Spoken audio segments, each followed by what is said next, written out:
siinä on kylmälle sekä lämpimälle käyttäville ne uudet sulut. Niin se jo sen kummempi, että ne tulee tänne laitteen kylmälle lämpimälle puolelle. Sitten täällä on varoventtiili täällä 10 baari, mikä on otettu sit valkoista putkea pitkin tonne kaivolle. Sitten on toi lämmityspuoli.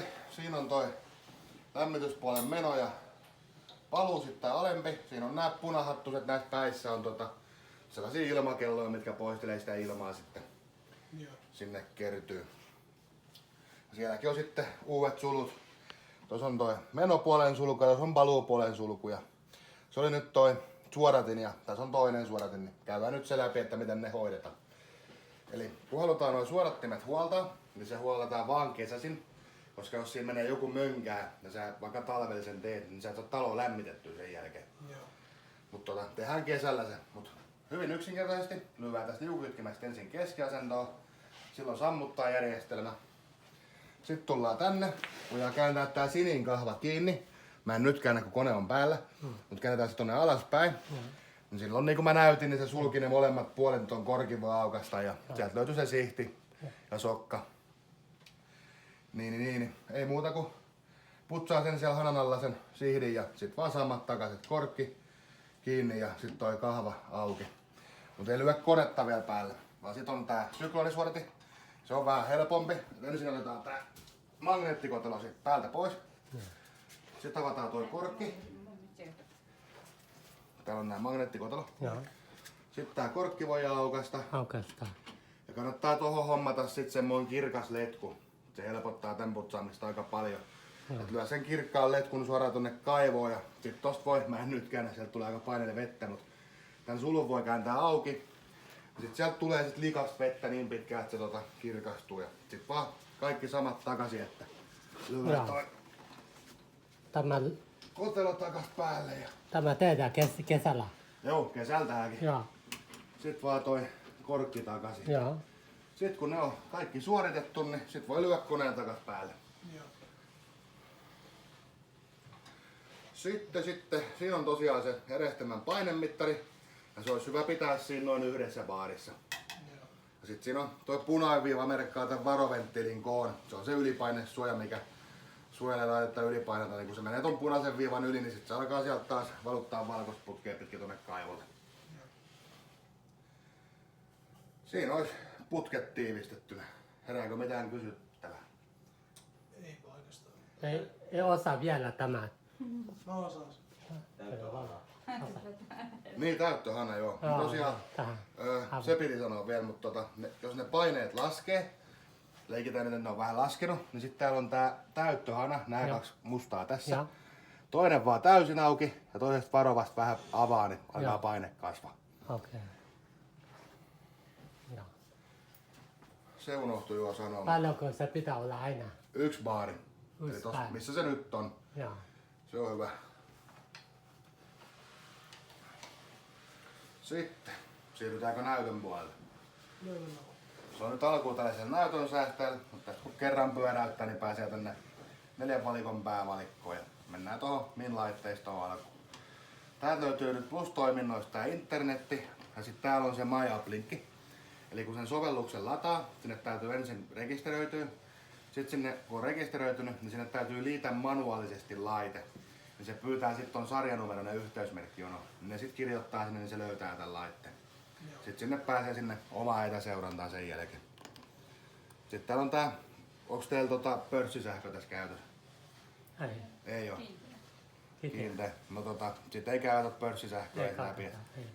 Sitten on käyttötila, täällä on vähän kaikkea, ei täällä ole muuta kuin täällä oma asetus, että jos lähtee lomille eikä halua, että on ihan täysin päältä ja laite, niin tää on ihan kätsy siihen, että lyö ensin aloituspäiväys, päiväys, kuukausi, vuosi, sitten lopetuspäiväys, kun tullaan takaisin, sitten lämmitys, tää laskee sen menoveden lämpötilaa sitten, katsotaan kans mitä se meinaa kohta. Sitten on käyttövesi, se voi laittaa sen hanaveden varaan säästölle tai kokonaan pois, ja miten itse tykkää. Sitten vaan aktivoi se lähtee itsestään päälle silloin aloituspäivään. Ja sitten se lähtee itsestään pois päältä lopetuspäivään. Sitten täällä on tää päivitä valikko. Me ollaan nyt löyty sinne se uusin päivitys, mutta tää laite jostain syystä haluaa päivittää takas siihen vanhaan. Se jostain syystä ei taju, että siellä on se uusi. Mutta jos tähän laitteeseen päivitys, niin me lähetetään postista teille kirje sitten, että on saatavilla uusi päivitys. Joo. Sitten on lisäasetuksia, nämä on vähän tällaisia, että näissä säädetään tämän laitteen automatiikkaa. Täältä saa niinku tämän koneen hyvin sekaisin. Et ei mielellään täällä säädetä mitään. Et nämä kirjaimet kun vaihtaa väriin, niin se vähän varoittaa, että ei kannata puuttua. Sitten on infovalikko. Täältä voi lukea vähän huoltotietoja, mutta tärkeintä täällä on tämä kompressoritiedot, että se kertoo mitä laite tällä hetkellä lämmittää. Nyt se lukee käyttövesi, se lämmittää hanavesivaraajaa. Sitten se lukee lämmitys, se lämmittää taloa. Tai sitten se lukee sulatus, se sulattaa tuon ulkoyksikön. Ja se kompressorikin voi olla pois. Tää laite ei siis silloin lämmitä, kun sen ei tarvi lämmittää. Sitten on lisäys. Se kertoo sen vastusten tämän hetkisen tilanteen. Nyt se ei tarvi niitä sähkövastuksia, niin se on estetty. Mutta kun se alkaa niitä tarviimaan, niin se ottaa 3 portaille 3, 6 ja 9 kilowattia niitä automaattisesti itse käyttöön. Sitten on hälytyslogi ja nää. Täällä on tärkein on tää energialogi, että täältä näkee 1 ja 10 vuoden logit, kuinka paljon tää on syönyt sähköä tää laite.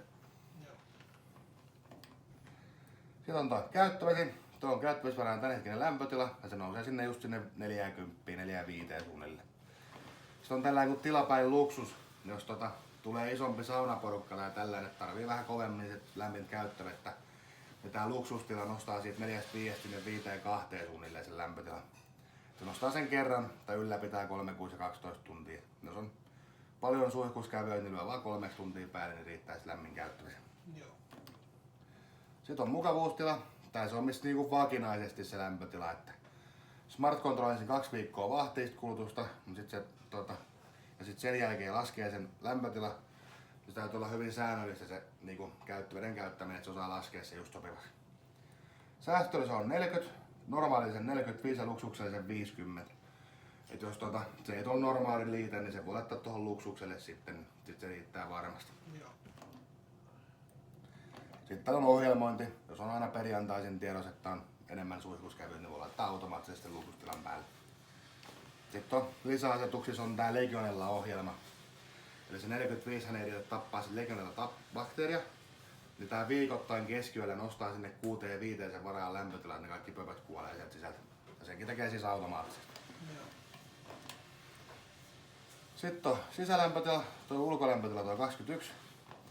Sitten täällä on tää tärkein asetus tässä.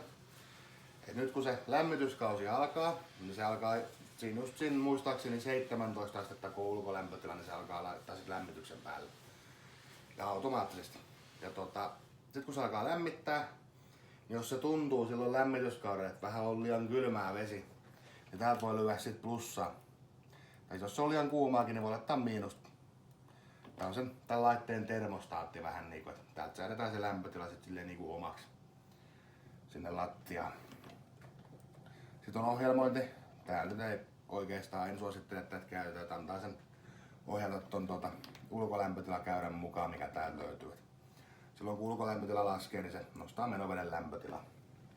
Ja automaattisesti senkin. Sitten on just tää niinku toi äskeinen säätökäyrä, niin sitten täältä saa säädettyä koko käyrä. Se on niinku just sen, että saa niinku sen oman mukavuuden siitä.